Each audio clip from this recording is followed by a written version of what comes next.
नमस्कार साथियों, सूर्य नगरी यूनिक लोग क्लासेस के यूट्यूब चैनल पर मैं डॉक्टर उर्मिला राठी आपका हार्दिक स्वागत और अभिनंदन करती हूँ। कैसे हैं आप सब लोग? कैसे चल रही है आप लोगों की प्रिपरेशन? बढ़िया। चलिए हम बात करते हैं पोक्सो एक्ट की। पोक्सो एक्ट दो तीन जगह काम आता है। एक तो प्रैक्टिकली बहुत काम आता है क्योंकि इसमें बहुत सारे झूठे केसेस होते थे, तो ये वीडियो प्रैक्टिकली लोगों के लिए भी काम करेगा। बताऊंगी आपको कैसे इस एक्ट से आप अपने आप को प्रोटेक्ट कर सकते हैं। क्योंकि देखो, विक्टिम तो केस कर देगा, लेकिन जो ऑफेंडर होता है, जो ऑफेंडर नहीं होकर भी ऑफेंडर काउंट होता है, उसको प्रोटेक्ट कैसे किया जाता है वो बताऊंगी। साथ ही साथ हम बात करेंगे जुडिशरी पॉइंट ऑफ व्यू से, जो कि एडीजे में भी आता ही है और ये लोअर जुडिशरी में आता है, उनकी बात करेंगे। Last time ADG Rajasthan judiciary में इस पर क्वेश्चन आया था।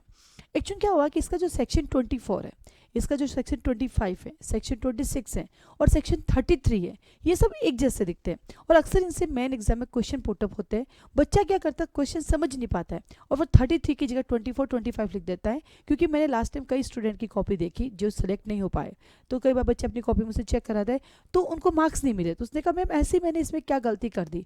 तो जब देखा तो पता चला, अरे बेटा क्वेश्चन तो 33 से था, तुम तो 24 25 26 लिख के आ गए। तो कई बार होता है कि हम क्वेश्चन नहीं समझ पाते और हम पूछ कुछ और है, लिख कुछ और देते हैं, तो वहाँ हमारा मार्क्स काट देते हैं वो। कई बार अच्छी किस्मत हो, क्योंकि हमारी कॉपी अलग अलग लोगों के पास आती, किसी को आधा नंबर दे देते, किसी को 1 नंबर। तो सबसे पहले मेन एग्जाम में सीखने की बात यह है कि क्वेश्चन क्या पूछा जा रहा है, जो क्वेश्चन पूछे वो आंसर लिखना है। अभी हाल ही में एमपी एडीजे एग्जाम देके आई, उस एमपी एडीजे में इसमें से 3 क्वेश्चन आए थे।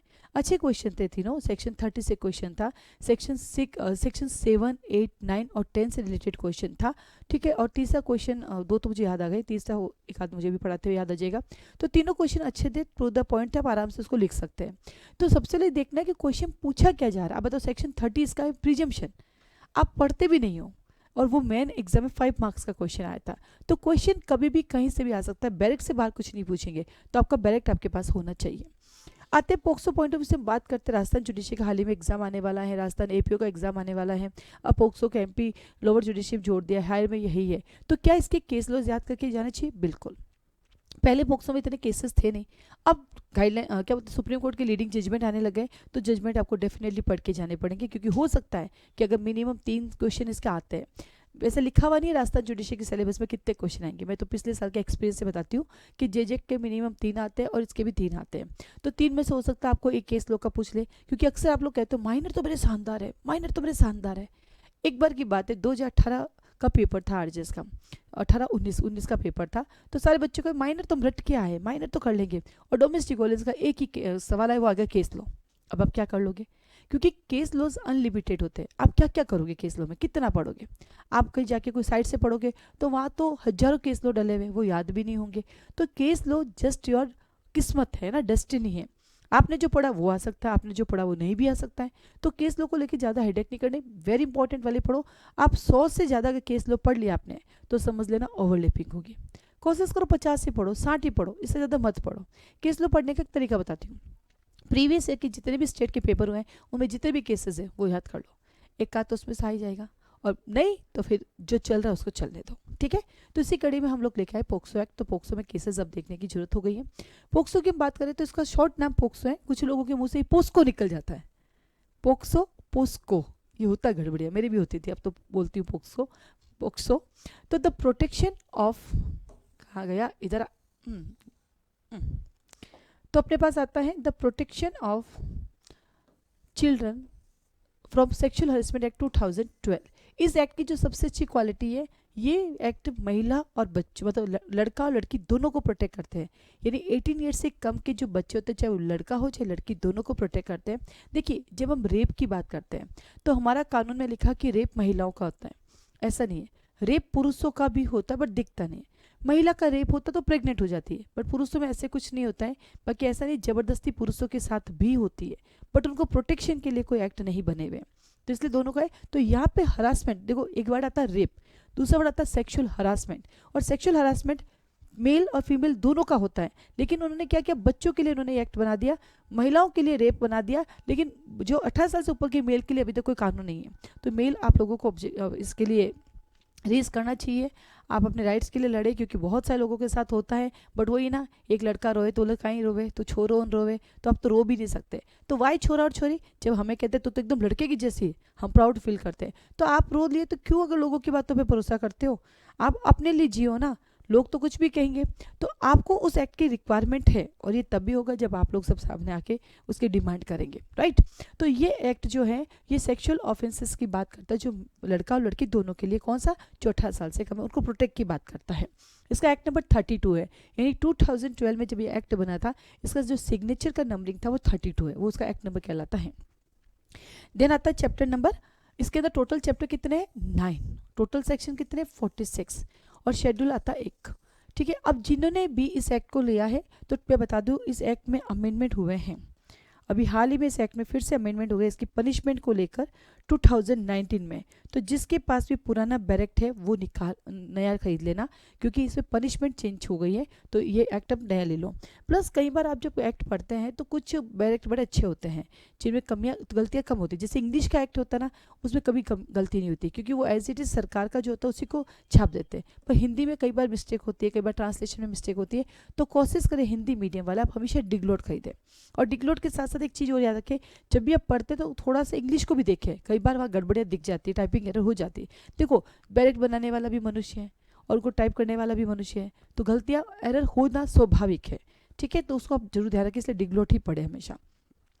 तो टोटल चैप्टर 9 है, सेक्शन 46 है, शेड्यूल इसके 1 है, और इसका एक्सटेंड होल ऑफ इंडिया में 90% जो हमारे लॉज है वो सब एक्सटेंड हो चुके हैं 31 अक्टूबर 2019 पूरे इंडिया में। तो ये डेट आपको सब जगह याद करनी है। फिर इसका कमिंसमेंट डेट बच्चों के लिए है, तो बच्चों के लिए हमारे लिए कौन सा दिन आता है, चिल्ड्रन डे आता है 14 नवंबर, तो ये आपको याद हो जाएगा, कोई इशू है ही नहीं इसका। जेजे का 14 नहीं है, जेजे का कितना है, वो भी बच्चों के लिए है, पर उसका कितना है, उसका है 15 जनवरी, ये याद रखना। और देन इसकी सिग्नेचर डेट है 19 जून 2012 पे इस पर सिग्नेचर हो गए। देन आता वही जैसे सारे कानून है वैसे ये है, और इसका भी पहला वही कहता है मैं तो हूँ आपका प्रीलिमिनरी, किसकी बात करता है, प्रीलिमिनरी की बात करता है, जो कि 1-2 का 2 है। सेकेंड आता है sexual offences against children, main यही है, यहाँ से पक्का मेन का क्वेश्चन आता है, जो 9 से जो 3 से 12 है। जब आप इसको देखोगे तो इसमें थोड़ा सा डिवाइडेशन किया हुआ है, आइए देखते हैं। आप देखेंगे इसमें ना थोड़े से बने हुए हैं, जैसे 3 to 4, 5 to 6, 7 to 8, 9 to 10, 11 to 12। आप जब देखेंगे तो ये जो पीछे के सारे सेक्शन है वो सारे के सारे किस चीज़ से रिलेटेड है, पनिशमेंट से रिलेटेड है। अभी हाल ही में मैंने छत्तीसगढ़ हाई जुडिशियल का एग्जाम दिया और उसमें क्लियर क्वेश्चन ही यही था, पोक्सो एक्ट का था, स्पेशल कोड के करते हुए लिखना है। तो जब भी हम जजमेंट राइटिंग लिखते हैं तो हमेशा पीछे वाले सेक्शन की जरूरत पड़ती है, और हमारे एग्जाम में जो क्वेश्चन आता है मेन का वो आगे से सेक्शन से आता है। जैसे कि मैंने आपसे कहा कि अभी MPADJ के अंदर 7 to 8 आया था हमारा और 11 to 12 आया, तो उसमें तो फिर हमें दोनों लिखना है। लेकिन जब जजमेंट लिखा था मैंने छत्तीसगढ़ हाई जुडिशियल में तो हमने इसे सेक्शन से लिखा था, तो इसका डिवाइडेशन क्या हुआ है। तो इसमें अलग अलग ग्रेविटी के ऊपर है कि कितना आप कौन कौन सा ऑफेंस करें, उसकी पनिशमेंट क्या क्या हो सकती है। इन पनिशमेंट को 2019 में अमेंड किया गया था। तो चैप्टर 1 कहता है मैं आपका प्रीलिमिनरी हूँ, तो चैप्टर 2 कहता है ऑफेंसेस कौन कौन से हैं, 3 to 12 याद करना इजी है, 3 चौके 12, ये हो गए 3 to 12। चैप्टर 3 कहता है अच्छा बच्चे का यूज करेंगे पोर्नोग्राफी पर्पस के लिए 13 से 15 तक। और देन आता है चैप्टर 4 कहता है अब इन सारे ऑफेंसेस का, ये देखो ये सारे ऑफेंसेस है, यहाँ से लेके यहाँ तक ऑफेंसेस है। अब इन ऑफेंसेस का मैं अबेटमेंट करूंगी, मैं अटेम्प्ट करूंगी। अबेटमेंट आईपीसी में भी पढ़ते हैं, कहाँ पढ़ते हैं आईपीसी में, 107 में, और अटेम्प्ट कहाँ पढ़ते हैं, 511 में। इसी तरह से जिनके कोर्स में NDPS एक्ट होता है वहाँ पर भी अबेटमेंट है, वहाँ पर भी अटेम्प्ट है। तो जब भी आप कोई एक्ट पढ़ते हो और आपको लगता है ये तो मेरे उससे रिलेटेड है तो वहाँ तो लिख दो। इससे फ़ायदा क्या हुआ, दोनों सेक्शन आपको याद हो गए और कोई फ़ायदा नहीं है। क्या कहता है, मैं हूँ आपका 16 से 18 तक। देन आता है chapter 5 procedure for reporting of cases, very important है, यहाँ से हमारे मेन के क्वेश्चन बनते हैं 9 से लेके 23 तक, क्या क्या प्रोसीजर फॉलो किया जाएगा। हाँ जी, तो तीसरा क्वेश्चन जो MP का था वो था मीडिया की प्रोसीजर बताओ, मैंने कहा लिखाते समझ आएगा। तो पहला क्वेश्चन आया था हमारा इससे रिलेटेड 7, 8, 11, 12 दोनों मिला के लिखना था मेन का। दूसरा क्वेश्चन था सेक्शन 30 का, और तीसरा क्वेश्चन था मीडिया की प्रोसीजर को क्या फॉलो करते हैं। 3 क्वेश्चन थे 5-5 नंबर के। देन आता है आपके पास चैप्टर नंबर 6 कहता है मैं प्रोसीजर, अब स्टेटमेंट लिखेंगे अपन। तो वहाँ पे मैंने रिपोर्टिंग की, जैसे FI दर्ज होती है यहाँ पर भी हमने रिपोर्टिंग कर ली 9 से 23। अब हम यहाँ पे क्या करेंगे, प्रोसीजर करेंगे।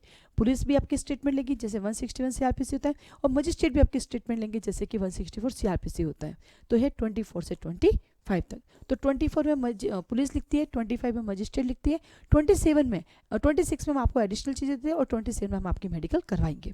तो चारों वेरी इंपॉर्टेंट है, पक्के लिख लो, मेन में आएंगे। देन आता है स्पेशल कोर्ट। अब देखो, जब स्पेशल लॉ बनता है तो स्पेशल कोर्ट है। जेजे एक्ट में आपने देखा होगा चिल्ड्रन कोर्ट है, और यहाँ पे स्पेशल कोर्ट वर्ड यूज किया गया। जनरली जो हमारे कानून होते हैं वहाँ पे कौन सा कोर्ट चलता है? Session court. तो जब सारे कानूनों को कौन देखता, पूरी आईपीसी कौन देखता है? Session court. अब सेशन कोर्ट बेचारा वो भी देखेगा, एनडीपीएस भी देखेगा, आईटी एक्ट भी देखेगा, जेजे एक्ट भी देखेगा, पोक्सो, तो पागल नहीं हो जाएगा? इतने सारे काम कैसे करेगा? तो उन सेशन कोर्ट को डिवाइड करते हैं। तो जो सेशन कोर्ट की कैटेगरी का जो होता है, उसके इक्विवेलेंट जो होता है, उसको क्या कर देते हैं? उनको कर देते हैं अपन इसके अंदर कन्वर्ट, स्पेशल कोर्ट। तो special court equivalent session court होता है।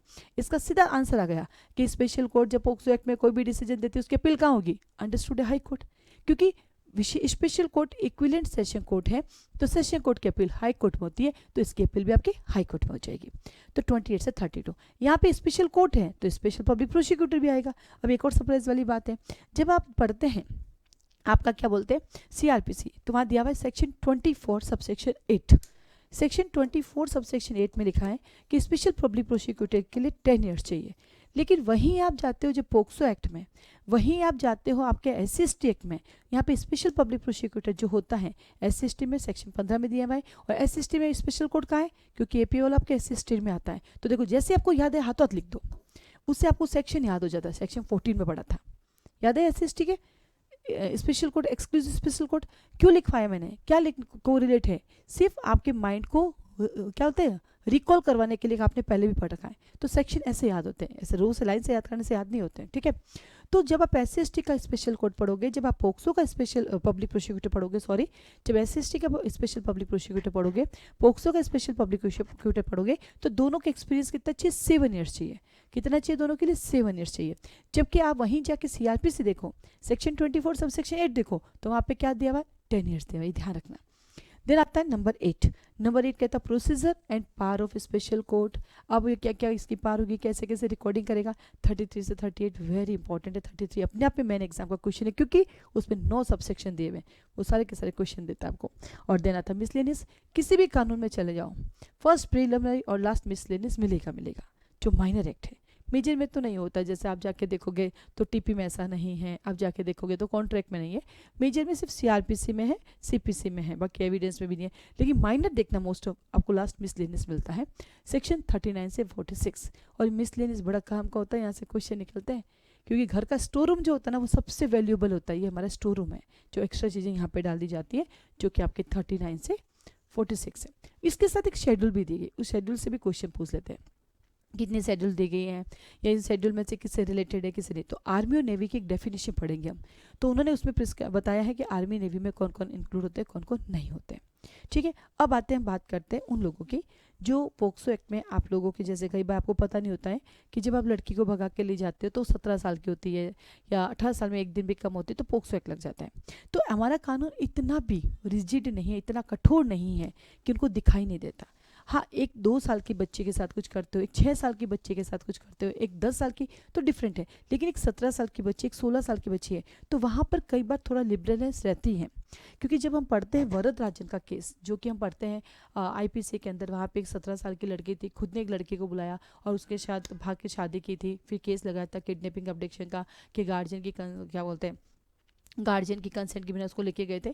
तो सुप्रीम कोर्ट महोदय ने सारी चीज़ों को देखते हुए डिसीजन दिया कि यहाँ पर ऐसा कुछ भी बहला फुसलाने की सीन नहीं थी, बच्ची अपनी कंसेंट से गई है, तो वहाँ उसको प्रोटेक्शन मिला। लेकिन वो बात कब की थी? वो बात बहुत पुरानी थी, जो हम पढ़ते थे आईपीसी। लेकिन अब उसके बाद पोक्सो एक्ट आ गया और पोक्सो ने आईपीसी को ओवरलेप कर दिया, क्योंकि वहाँ पे तो उन्होंने वरदराजन के केस में छोड़ दिया, लेकिन यहाँ तो कह दिया भैया 18 साल से कम की है तो है, और ऑफेंस बनेगा तो बनेगा। इस केस में फिर पोक्सो एक्ट में अब क्या करोगे? तो कानून माना की पट्टी बांध रखी है, पर उतना अंधा भी नहीं है। अगर वो 17 साल की लड़की है या 17.5 साल की है या 18 साल में 10 दिन कम है, और अगर आप ये सारे प्रूफ पेश कर देते हो कि वो लड़की अपनी मर्जी से चली थी, उसकी कंसेंट थी, कहीं पर भी जबरदस्ती नहीं हुई, और ये कैसे प्रूफ किया जाएगा? ऑब्वियसली फ़ोन डिटेल, आजकल तो 12 साल के बच्चे के पास भी फ़ोन है।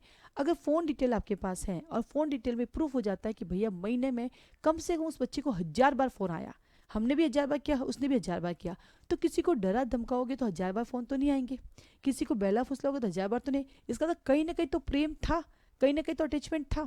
वो लोग साथ में घूमे, जहाँ जहाँ वो लोग घूमने गए हैं, वहाँ की कोई फ़ोटोज़ होगी, उनकी बात करने की होगी, मिलने की होगी, 4 लोगों ने उसको देखा होगा, ये सारे सबूत आप पेश कर सकते हो। इससे कानून ये देखता है कि यस, यहाँ पर लड़की की कंसेंट थी और ज़बरदस्ती नहीं हुई, तो वहाँ से आपको पोक्सो में रिलीफ मिलेगा।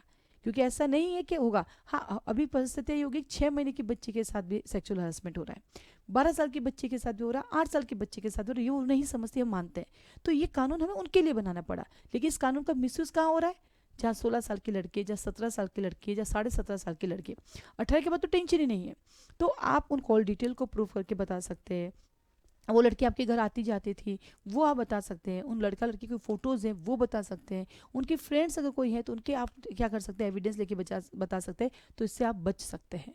ये ध्यान रखना, क्योंकि कई बार लड़की सही होती है, घर वालों के दबाव में वो अपना बयान चेंज कर देती है, उसमें आप फंस जाते हो।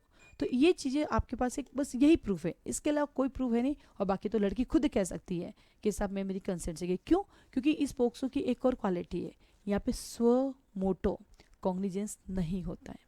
यहाँ पे जब आप जाके एफआईआर दर्ज करेंगे या कंप्लेंट फाइल करेंगे तभी होता है। तो यदि वो लड़की ये कह देती है कि मैं अपनी मर्जी से गई तो केस विड्रॉल हो सकता है, अदर देन। बट हाँ अगर अपने मर्डर ही हो गया तो उसमें फ़ायदा नहीं मिलेगा। बस छोटे मोटे जो केसेस आपके ऊपर लगते हैं उनको आप प्रोटेक्ट कर सकते हैं। ठीक है, तो इस तरह से आपको पोक्सो एक्ट, तो ये था आपको प्रोटेक्शन के लिए। बाकी लोगों के लिए तो जुडिशरी पॉइंट ऑफ व्यू से आपको पढ़ना ही पढ़ना है, आंसर देने ही देना है, बैरक से बाहर नहीं जाना है, बैरक सफिशिएंट है, बैरक की लैंग्वेज ही लिखनी है, पूरा डाटाफिकेशन करने की भी जरूरत नहीं, जितना याद हो जाए उतना आपको लिखना है। ठीक है, बाकी हम लोगों के आरजीएस के फाउंडेशन पे चलते हैं, एपीओ के फाउंडेशन पे चलते हैं, हर स्टेट के फाउंडेशन पे चलते हैं। आप क्लासेस भी ज्वाइन कर सकते हैं, क्लास से रिलेटेड आपकी कोई क्वारी तो मुझे कॉल मैसेज कर सकते हैं। आज के लिए धन्यवाद।